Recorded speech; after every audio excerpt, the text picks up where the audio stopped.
White Death, Simo Häyhä, was born on December 17, 1905, in the small town of Rautjärvi, Finland, near the Russian border. His colleagues described him as a friendly, polite, and introverted man who did not like to socialize and worked only as a farm laborer. Rautjärvi is surrounded by the harsh Finnish wilderness, so although Simo grew up in a quiet area far from city life, his own life was far from easy. A harsh and unforgiving winter forced the people of southeastern Finland to come to terms with the wild nature around them. Initially, Simo excelled as a naturally talented hunter, spending much of his youth outside in the woods, shooting small game with an old double-barreled rifle. At the age of 20, he served in the military and was promoted to corporal. He entered several skiing and shooting competitions. He was a true biathlete and became very famous for his rifle skills. Like most Finnish men, he joined the national militia after his military service. This was the suojeluskunta, a service for young men since Finland's declaration of independence in 1917 and the Civil War the following year. The service trained people like Häyhä to be prepared for when Finland needed them most. The moment came on November 30th, 1939, when the Soviet Union declared war on Finland. People like Simo Häyhä, who had a modest upbringing, cared little about world politics or the ambitions of dictators like Joseph Stalin. But like most Finns, he was fiercely independent and valued his and his country's freedom above all else. These freedoms would be lost if the Finnish people did not defend them, no matter how great the enemy. So when the call to arms came, Häyhä, like most of his compatriots, answered. He joined the 13th Infantry Regiment in the Kola area, north of Lake Ladoga. The Soviet 9th and 14th Armies aimed for a quick breakthrough across the Kolanjoki River, but they were completely unprepared to fight in the area. Densely forested and difficult at the best of times, the Soviets were now trying to advance during one of the worst winters in modern history, with 2 meters of snow and temperatures dropping to -30 degrees. Häyhä was given a Finnish Mosin Nagant M2830, which had been in production since 1928. Slightly shorter and heavier than the Russian-made rifle, but with the reliability and accuracy typical of the Mosin Nagant, the M28 was an excellent sniper rifle. Nicknamed Pistikorva, meaning pointed ear, because of the large ears on the front sight, this rifle would perform well in the hands of an experienced marksman like Simo Häyhä. The Finns could not hope to win against the might of the Soviet army in direct combat. The Soviets had more tanks, men, and artillery. In contrast, the Finnish art of war relied heavily on hit-and-run tactics, with men on skis who knew the terrain to outflank, infiltrate, and ambush the lumbering Soviet invaders, many of whom didn't have skis or didn't know how to ski, thereby hindering their mobility. While the Finns were naturally accustomed to winter conditions, the Soviet troops were anything but. Many came from the Leningrad military district and were not even equipped for a long, drawn-out conflict. Winters in Finland are harsh and unforgiving, and even when the sun comes out during the short days, it is still very cold. Häyhä wore a thick, heavy snowsuit, insulating himself as much as possible from the snow and cold wind, and he wore fur gloves and a sniper's mask. The white color of his outfit blended perfectly with the winter environment and snow-covered forests of Kola. He preferred to work alone, being accustomed to scouting dense forests by himself and relying on his instincts. Patience was essential, just as important as leaving as few traces as possible. A hunter must be cunning and careful in his actions. Carrying only a day's supply of food and about 50 or 60 rounds of ammunition, Häyhä relied on his knowledge of the wilderness to find a good place to build a sniper's nest. Once he found his position, he would build a small snow fort around his position to blend in with the surroundings. He rested his rifle on a mound of snow, which stabilized his aim and prevented the snow from being thrown upwards by the recoil. Then, he waited for the enemy to march into his field of fire. When Soviet soldiers, struggling and freezing in the snow, crossed his path, Häyhä would put a handful of snow in his mouth to hide his breath. Then he pulled the trigger. It is said that during his army training, he was able to hit targets at a distance of 150 meters, up to 16 times a minute. Now, the route was littered with dead Soviet soldiers, prey to hidden snipers, with no idea what had befallen them.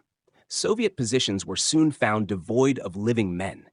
but littered with corpses frozen in their final movements before being shot. Sometimes they were found still standing. In sub-zero temperatures, even minor injuries were often fatal, as a weakened body struggled to survive the harsh conditions. Perfect shot! Häyhä was not believed to have missed his targets often. During his short time on the front lines, the number of casualties he caused reached unprecedented levels. Hundreds of Soviets died from his gunfire, so much so that his superiors didn't believe the stories at first. According to records, just before Christmas, he killed 25 soldiers in one day. While many Finnish and Soviet snipers used modern rifles equipped with telescopic lenses, Häyhä relied on traditional iron sights. Not only did he feel this gave him a better view of his target, but more importantly, it allowed him to keep his head lower and reduce his profile, making him harder to spot. Telescopic lenses could reflect light and reveal a sniper's position, as happened to many Soviet snipers sent to fight him, only to meet their end at the hands of his outdated rifle. However, Häyhä was also trained with a Suomi 9mm submachine gun, and depending on the battle, he also carried hand grenades and the traditional Puukko army knife as a last resort.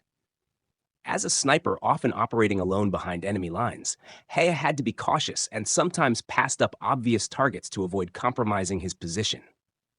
The Soviets began increasing their counter-sniping activities, especially after Häyhä's rising kill count made him infamous. If they suspected his location, they would order artillery strikes in the general area to try and neutralize him. There is even a story of a Soviet commander requesting a famous Soviet sniper to eliminate Häyhä.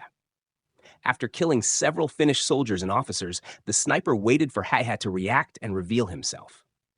He waited and waited, and when the sun set, he decided to pause and get up. That's when Häyhä shot him in the head.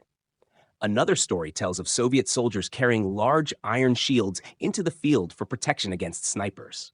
Finnish snipers like Häyhä were so accurate that they simply shot them in the kneecap. As these stories spread, Häyhä became legendary in the eyes of both his friends and enemies. Finnish propaganda painted him as a symbol of Finland's small but defiant resistance, while Soviet propaganda called him Balaya Smrt, the White Death.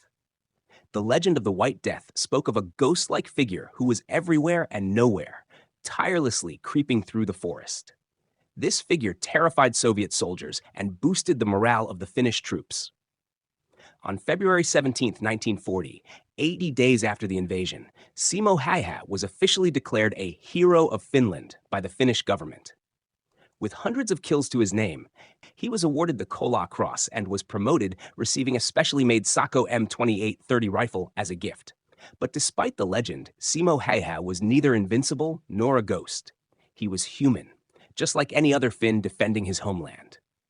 In early March 1940, as winter settled in, it became clear that although Finland had shocked the world by holding back the mighty Red Army, they could not hold out forever.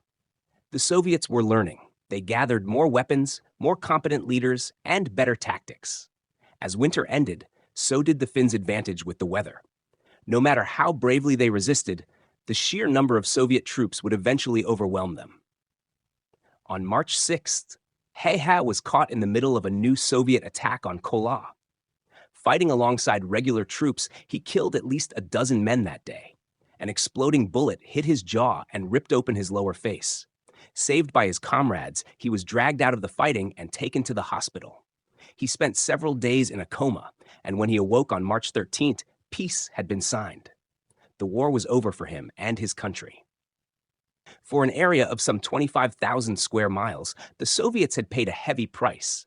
Most estimates of the Soviet death toll were around 130,000, though the actual number may have been as high as 250,000. Finland had defeated the David and Goliath of the Soviet Union on a scale never before imagined, and Finland's independence was saved. What happened to Simo? Simo Häyhä had to live with the scars on his face for the rest of his life, but he made a full recovery. However, he could not return to his home, which was now across the Soviet border, so he found a new home and lived a long, peaceful life until his death in 2002. In later interviews, Häyhä repeatedly emphasized that while serving in the Winter War, he was simply doing what he was told. But he was the best at it. In less than 100 days, his official kill count was 505, making him the most successful sniper in history.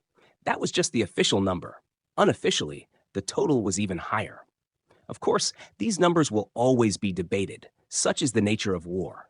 But the legend of the White Death lives on today, not only in Finland. When asked what made him such a great marksman, Häyhä simply answered, practice. Thank you for watching, and help the channel grow by liking, commenting, and subscribing.